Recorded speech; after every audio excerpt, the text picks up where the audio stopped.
Assalamualaikum warahmatullahi wabarakatuh. Perkenalkan, kami dari kelompok 1 Fisika Zat Padat. Pada kesempatan kali ini, kami akan menampilkan sebuah video presentasi dengan materi gas Fermi elektron bebas yang akan dipresentasikan oleh Sadrina, Afkaria Sofwa Putri, Uyun Komariah, Yulisa Fitriani, Syafiah Diana, dan Suci Rahmawati. Jangan lupa disimak ya teman-teman.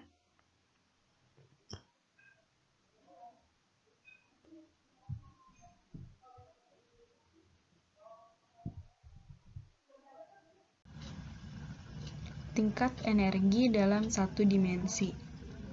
Gas elektron bebas dalam satu dimensi memenuhi teori kuantum dan juga prinsip larangan Pauli. Jadi fungsi gelombang Cn terhadap X dari elektron merupakan penyelesaian dari persamaan Schrödinger. Nah, di sini sudah tertera ada persamaan Schrödinger. Nah, jadi jika mengabaikan energi potensialnya, H di sini merupakan P kuadrat per 2M, di mana P ini merupakan momentum, dan pada teori kuantum, P ini dituliskan dengan minus I H bar D sama dengan dx. Jadi, jika disubstitusi ke persamaan Schrödinger tadi nih, yang P-nya, maka jadilah persamaan 1.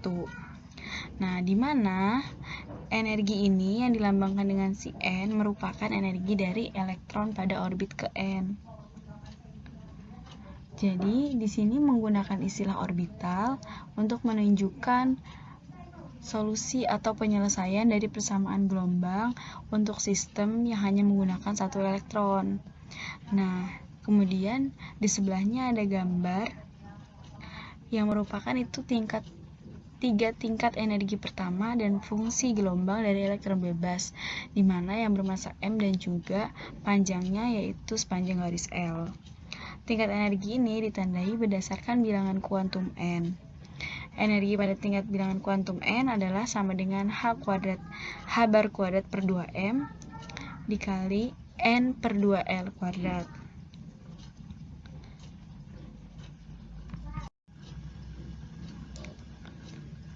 Nah, kemudian untuk syarat batas si 0 sama dengan 0 dan si n sama dengan 0 ini merupakan akibat karena adanya penghalang potensial yang tak terhingga. Jadi pada X sama dengan 0 dan X sama dengan L. Nah, ini tuh dipenuhi jika fungsi gelombangnya adalah fungsi gelombang sinus, seperti pada persamaan kedua, di mana A ini konstantanya, dan persamaan kedua ini merupakan penyelesaian dari persamaan satu yang tadi, yang sebelumnya. Hal tersebut dikarenakan ada dua persamaan ini. Nah, di mana energi diberikan oleh persamaan ketiga ini. Kemudian, berdasarkan prinsip larangan Pauli, jadi tidak memungkinkan jika dua elektron dapat mempunyai seluruh bilangan kuantum yang identik. Maka ini berarti setiap orbital itu hanya bisa ditempati paling banyak oleh satu elektron. Dan ini tuh berlaku untuk elektron dalam atom, molekul ataupun zat padat. Nah, dari persamaan 3, di sini kita dapat dengan N sama dengan NF, itu kita dapat energi satu dimensi. Nah, yang dilambangkan dengan pada persamaan keempat ini disebut juga dengan energi Fermi, di mana merupakan energi dari tingkat tertinggi yang telah terisi dalam keadaan dasar pada sistem N elektron.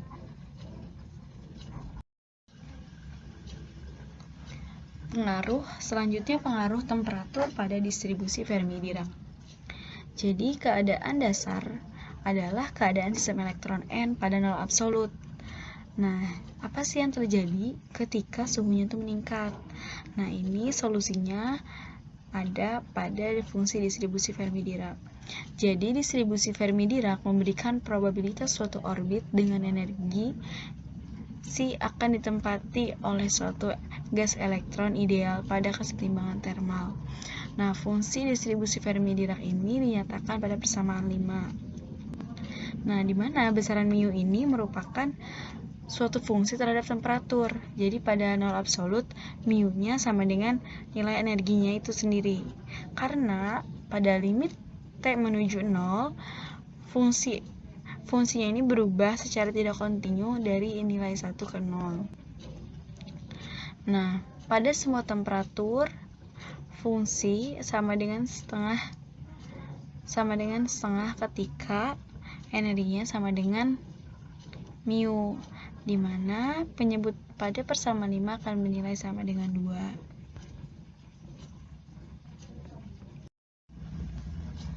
Besaran mu merupakan potensial kimia, dan pada temperatur absolut sama dengan 0. Potensial kimia tersebut juga sama dengan energi Fermi, di mana didefinisikan sebagai energi dari orbital teratas yang telah terisi.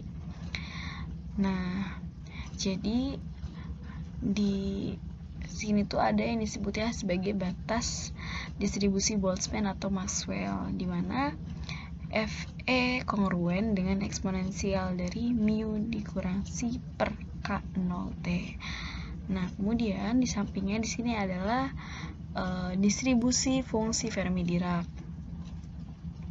Nah, di sini hasilnya itu nanti bakalan digunakan pada gas dengan 3 dimensi, yang mana setelah ini akan dijelaskan.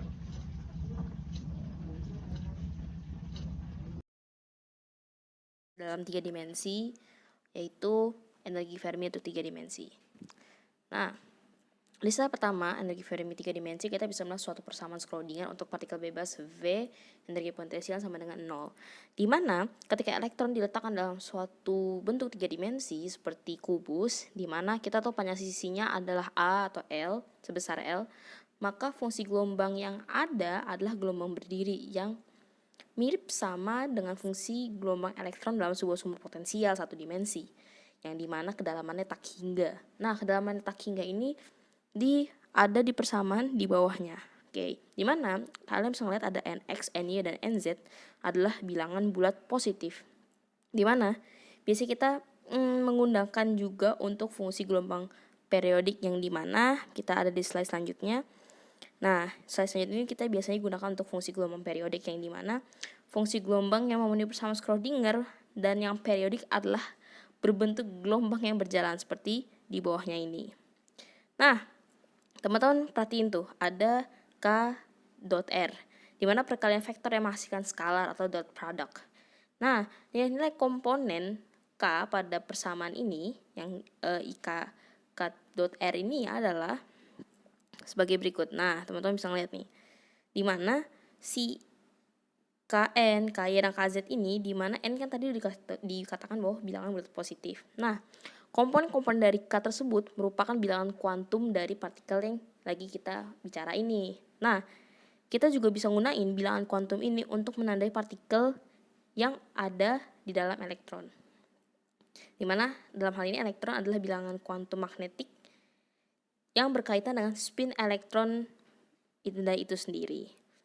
Jadi abis ini kita bakal melihat persamaan-persamaan yang lainnya seperti itu. Nah, di sini kita ada hitung energi elektron bebas ke dalam 3 dimensi. Kita melihat ada banyak sekali nih rumus-rumusnya ya. Bener dari tadi kita pakai persamaan yang awal tuh, persamaan yang Schrödinger tadi. Persamaan Schrödinger tadi, kemudian ditambah persamaan yang tadi tuh yang I, Kx, X plus Ky, dan lainnya. Nah, kemudian hasil ini nanti akan menyatakan energi kinetik elektron bebas dalam ruang 3 dimensi, di mana energi potensial elektron bebas adalah 0, di mana lengkap ini sering dikaitkan dengan panjang gelombang elektron melalui persamaan berikut. Dan kemudian terdapat juga momentum linear yang sering dikaitkan dengan vektor gelombang K melalui persamaan. Nah, di sini kita bisa melihat terdapat bola 3 dimensi, di mana pada keadaan dasar semua elektron terletak dalam bola yang berjari-jari Kf, di mana Kf adalah vektor gelombang Fermi. Nah, dalam bentuk gelombang ini ada ke dalam keadaan dasar T sama 0 Kelvin, di mana semua tingkatan energi yang terletak di bawah energi Fermi, dan energi Fermi itu sendiri ditempati elektron. Oleh karena itu, vektor vektor gelombang terbesar adalah vektor gelombang untuk elektron yang berada pada tingkat energi Fermi. Dengan demikian, ketika kita memisalkan nih vektor gelombang Fermi dengan huruf Kf, maka energi Fermi ya dapat ditulis sebagai berikut. Kemudian, dalam ruang K atau ruang resiprok, kita dapat menggambar sebuah bola dengan jari-jari Kf yang menampung semua elektron dalamnya. Artinya, tidak ada elektron lain yang terletak di luar bola, karena vektor gelombang terbesar pada keadaan dasar adalah Kf, yang dimana ada terdapat di dalam gelombang, di dalam bola yang sedang kita lihat di sebelah kiri kita. Dimana dari yang kita ketahui bahwasannya nilai terkecil dari Kx, Ky, dan Kz adalah 2VL, bukan 0, karena Q0 berarti tidak ada elektron kan. Sehingga ketika kita mengambil elemen volume dari volume yang terkecil nih, berbentuk kubus yang dengan sisi yang sama panjangnya L, jadinya Kx, Ky, dan Kz dari bola tadi, maka volumenya adalah 2V per L kubik. Dimana dalam elemen volume ini hanya ada satu nilai K, yaitu gabungan dari Kx, Ky, dan Kz. Dan dari setiap nilai K ini dimiliki oleh sebuah elektron, oleh dua buah elektron spin yang saling berlawanan. Jadi jumlah total elektron N dalam bola tadi adalah sama dengan volume bola dibagi dengan volume dari elemen volume dikali 2. Nah, di sini akan kita dapatkan nanti hasil akhirnya dari sebuah energi Fermi untuk 3 dimensi ini adalah persamaan yang di bawah, yaitu EF sama dengan H kuadrat per 2M, KF kuadrat sama dengan H kuadrat per 2M, dalam kurung 3V kuadrat N per V tutup kurung pangkat 2/3 sama dengan H kuadrat per 2M kali 3V kuadrat N pangkat 2/3, seperti itu. Dimana ketika kita mengaitkan energi Fermi EF dengan konsentrasi elektron N sama dengan NV, seperti itu jadinya. Oke, materi selanjutnya yaitu kapasitas panas dari elektron gas. Pada materi ini akan membahas tentang eksperimental kapasitas panas suatu logam dan fermion berat. Pada kapasitas panas dari elektron gas, pertanyaannya menyebabkan kesulitan terbesar dalam pengembangan awal dari teori elektron pada logam itu menyangkut kapasitas panas dari elektron kondunsi. Mekanika statistik klasik memprediksi bahwa partikel bebas harus memiliki kapasitas panas dari 3/2 Kb, di mana Kb itu adalah konstanta Boltzmann.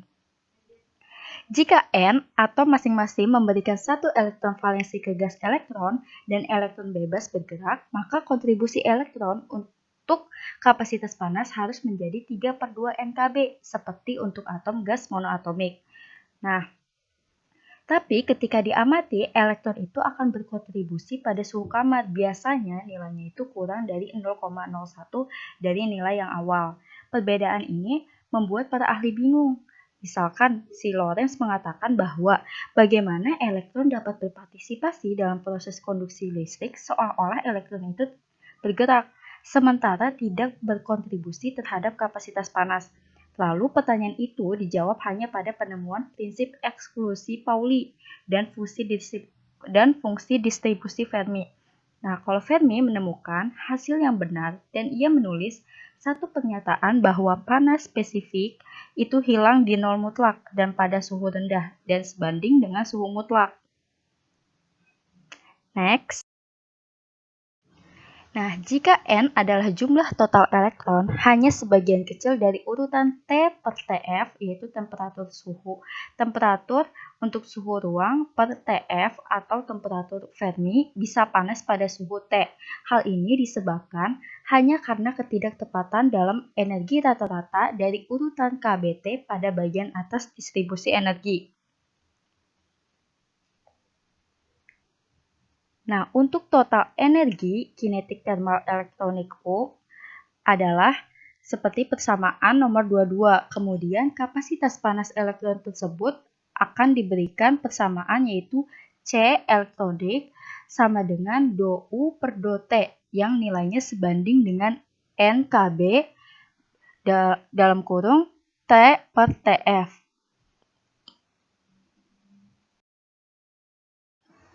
Nah, kemudian peningkatan tersebut di dalam energi total dari sebuah sistem elektron N, di mana dipanaskan dari suhu 0 ke suhu tertentu adalah seperti persamaan nomor 27, di mana dihasilkan bahwa merupakan gabungan dari persamaan 26 yang dituliskan dari persamaan 24. Nah, pada persamaan nomor 27 itu ada integral pertama dan integral kedua, di mana integral pertama yaitu yang berada pada sisi kanan memberikan energi yang dibutuhkan untuk mengambil elektron dari energi Fermi ke orbital energi. Nanti hasilnya adalah energi akan lebih besar dari energi potensial. Sedangkan integral yang kedua yang pada sisi kiri memberikan energi yang dibutuhkan untuk membawa elektron ke energi potensial dari orbital bawah energi Fermi. Jadi, kedua kontribusi ini akan menghasilkan energi yang positif.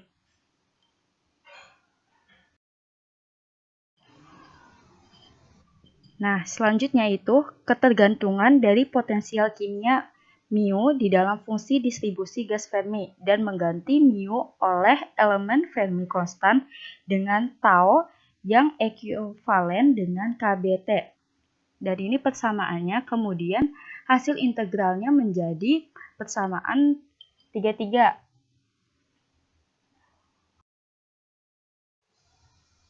Nah, untuk persamaan dari kapasitas panas elektron gas, yaitu dalam elektron gas bebas diberikan C elektron sama dengan setengah pi pangkat 2 N KB T per TF. Dan ini merupakan persamaan untuk kapasitas panas elektron dalam gas.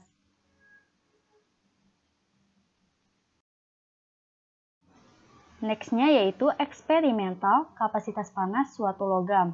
Nah, kapasitas panas suatu logam itu dapat dituliskan sebagai jumlah dari kontribusi elektron dan fonon, yaitu persamaannya C sama dengan gamma T ditambah AT pangkat 3, di mana gamma dan A itu merupakan karakteristik yang konstan dari suatu logam yang menunjukkan nilai eksperimental dari C, yaitu sebagai penggabungan dari C per T yang berbanding dengan T pangkat 2.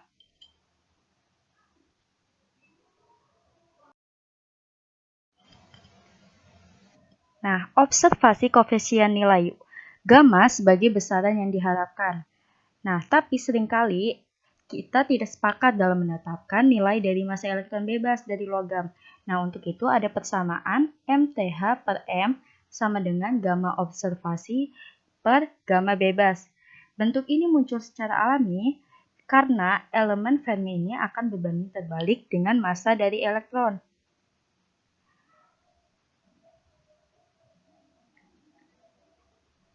Nah, kemudian tabel ini menunjukkan eksperimental dari nilai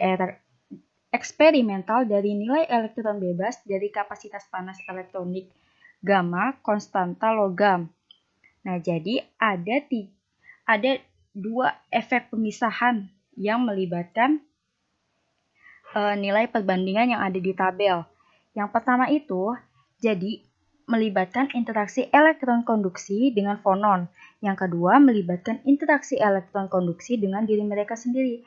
Nah, untuk interaksi elektron konduksi dengan fonon, jadi sebuah elektron itu cenderung berpolarisasi atau mengubah gizi di sekitarnya, sehingga elektron yang bergerak mencoba untuk menyeret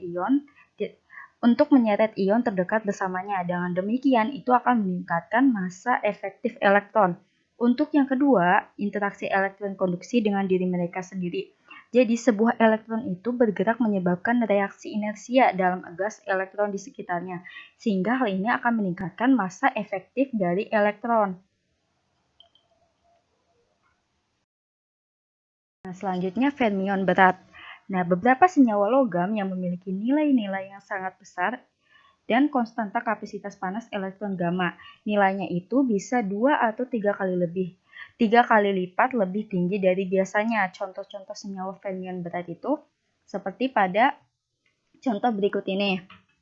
Nah, kenapa senyawa-senyawa ini dikatakan sebagai fermion berat? Karena telah diduga bahwa elektron F yang terdapat dalam senyawa ini mungkin memiliki massa inersia yang setinggi 1000 m. Kenapa dia bisa lebih tinggi dan sangat tinggi? Karena dia itu saling tumpang tindih yang lemah fungsi gelombang elektron F pada ion berdekatan.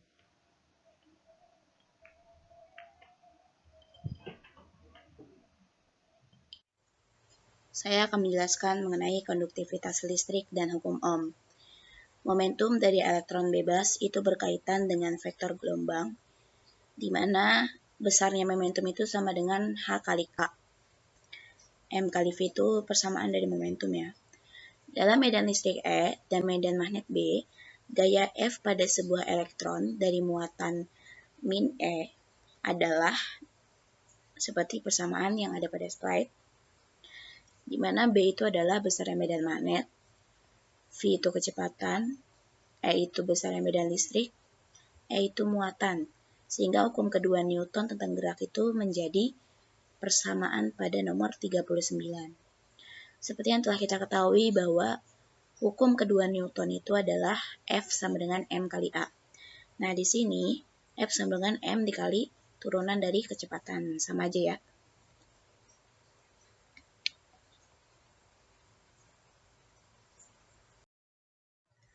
Selanjutnya yaitu bola Fermi. Nah, di sini ada dua buah ilustrasi tentang bola Fermi, di mana pada gambar A itu berlaku T sama dengan 0. Pada gambar B berlaku T sama dengan T. Nah, pada kedua gambar tersebut, bila tidak terjadi tumbukan, bola Fermi itu akan bergerak dalam ruang K pada tingkat sama oleh medan listrik yang konstan. Nah, kita bisa mengintegrasikan persamaan pada nomor 39 dengan menganggap bahwa besarnya medan magnet atau besarnya B itu sama dengan 0 untuk memperoleh persamaan pada nomor 40. Jika gaya F itu sama dengan min E dikalikan dengan E, besarnya muatan dikalikan dengan besarnya medan magnet, diterapkan pada waktu T sama dengan 0 sampai gas elektron yang mengisi bola Fermi itu berpusat pada sembarang jarak K. Kemudian pada waktu T, bola itu akan dipindahkan ke pusat baru, sehingga berlakulah persamaan pada nomor 41.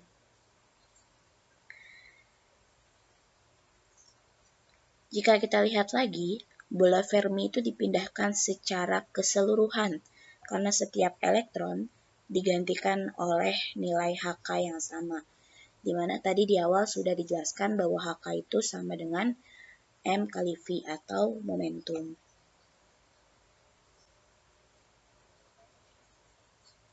Sehingga jadilah persamaan pada nomor 42.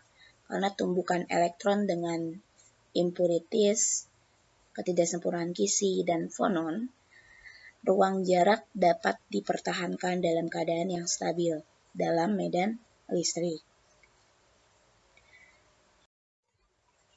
Untuk konduktivitas listrik itu sendiri berlaku persamaan pada nomor 42 yang tersaji pada slide, bahwa konduktivitas listrik itu adalah perkalian dari banyaknya elektron dengan kuadrat muatan dengan waktu dibagikan dengan massa. Untuk resistivitas listrik, itu merupakan kebalikan dari konduktivitas. Nilai konduktivitas listrik dan resistivitas dari unsur-unsur itu ada nilainya tersendiri pada tabel khusus. Dalam unit Gaussian, simbol dari konduktivitas itu memiliki dimensi frekuensi. Selanjutnya yaitu eksperimental resistivitas listrik dari logam. Di sini ada gambar ilustrasi resistivitas listrik di sebagian besar logam yang muncul dari tabrakan elektron dengan penyimpangan dalam Kisi, di mana pada gambar pertama itu tabrakan elektron dengan penyimpangan dalam Kisi dengan fonon. Tadi fonon itu telah dijelaskan adalah gelombang getaran pada kristal. Selanjutnya pada gambar B, yaitu tabrakan elektron dengan penyimpangan dalam kisi dengan kotoran kisi yang kosong. Tahanan listrik dari logam yang paling didominasi itu pada suhu 300 Kelvin oleh tumbukan dari elektron konduksi dengan fonon kisi, dan pada suhu 4K dengan tumbukan atom pengotor ketidaksempurnaan mekanika dalam kisi. Tingkat tabrakan ini sering terikat pada satu pendekatan yang baik, sehingga jika medan listrik yang dimatikan distribusi momentum akan kembali ke keadaan dasar dengan waktu relaksasi, seperti yang ditunjukkan pada persamaan nomor 45, di mana TL dan T ini saat tumbukan untuk hamburan fonon oleh dan dengan ketidaksempurnaan masing-masing. Resistivitas bersih diberikan oleh persamaan pada nomor 46, di mana ρL itu adalah resistivitas yang disebabkan oleh foton termal, dan ρI itu adalah resistivitas yang disebabkan oleh hamburan gelombang elektron oleh cacat statis yang mengganggu periodisitas. Sering ρL itu tidak tergantung pada jumlah cacat ketika konsentrasi mereka kecil, dan sering ρI itu tidak bergantung pada suhu. Bagian suhu itu tergantung dari tahanan listrik yang sebanding dengan tingkat di mana sebuah elektron bertabrakan dengan fonon normal dan elektron termal. Tingkat tabrakan dengan fonon sebanding dengan konsentrasi fonon termal. Salah satu batas yang sederhana adalah pada suhu lebih dari suhu debut. Di sini konsentrasi fonon itu sebanding dengan suhu T.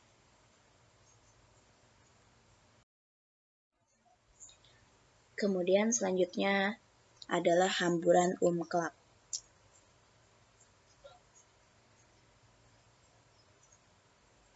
Hamburan elektron Umklapp oleh fonon itu menjelaskan sebagian besar tahanan listrik pada logam pada saat suhu yang rendah.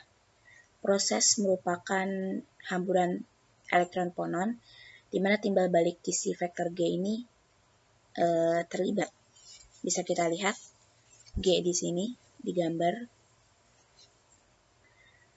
Sehingga dalam proses ini mungkin saja terjadi perubahan momentum elektron yang lebih besar dari proses hamburan normal elektron foton pada suhu yang rendah. Mempertimbangkan bagian tegak lurus melalui dua wilayah Brillouin yang bersebelahan pada kalium BCC dengan bola Fermi setara dengan yang tertera dalam masing-masing. Ya, setengah bagian bawah dari gambar itu menunjukkan bahwa terjadi tabrakan normal elektron fonon K aksen sama dengan K ditambah dengan Q. Sedangkan setengah bagian atas itu menunjukkan kemungkinan terjadinya proses hamburan K aksen sama dengan K ditambah Q ditambah G, melibatkan fonon yang sama dan berakhir di luar wilayah Brillouin pertama, pada titik A. Titik ini persis sama dengan titik A aksen di dalam wilayah asli, di mana A aksen itu adalah kisi resiprokal vektor G. Hamburan yang terjadi tersebut merupakan proses Umklapp dengan analogi fonon. Tabrakan tersebut merupakan hamburan yang kuat karena sudut. Hamburan hampir mendekati pi, dan tabrakan tunggal dapat mengembalikan elektron ke dasar orbitalnya. Nah, gambar ini adalah gambar dua bola Fermi di zona yang berdekatan. Konstruksi untuk menunjukkan peran proses fonon Umklapp di dalam tahanan listrik. Konduktivitas termal logam. Konduktivitas atau keterhantaran adalah suatu besaran intensif bahan yang menunjukkan kemampuannya untuk menghantarkan panas. Konduksi termal adalah suatu fenomena di mana perbedaan temperatur menyebabkan transfer energi termal dari satu daerah benda panas ke daerah yang sama pada temperatur yang lebih rendah. Nah, panas yang ditransfer dari satu titik ke titik yang lain melalui salah satu dari 3 metode, yaitu adalah konduksi, konveksi, dan juga radiasi. Koefisien konduktivitas termal material didefinisikan sebagai kemampuan bahan menghantarkan kalor. Nilai konduktivitas termal penting untuk menentukan jenis dari penghantar. Konduksi panas yang baik untuk nilai koefisien konduktivitas termal yang besar. Penghantar panas yang tidak baik untuk nilai koefisien panas yang kecil. Berikut adalah tabel konduktivitas termal dalam beberapa zat. Bisa dilihat bahan-bahannya, ada yang dari logam, ada juga yang bukan logam. Bisa dilihat juga di sampingnya ada nilai dari konduktivitas termal. Konduktivitas listrik termal. Energi termal dihantarkan dalam zat padat melalui getaran atau melalui elektron bebas. Dalam konduktor listrik yang baik, terdapat elektron bebas yang bergerak di dalam struktur kisi bahan. Elektron dapat mengangkut muatan-muatan listrik, dapat pula membawa energi termal dari satu titik ke titik lain. Penghantar listrik yang baik selalu merupakan penghantar kalori yang baik pula, seperti halnya tembaga, aluminium, dan perak.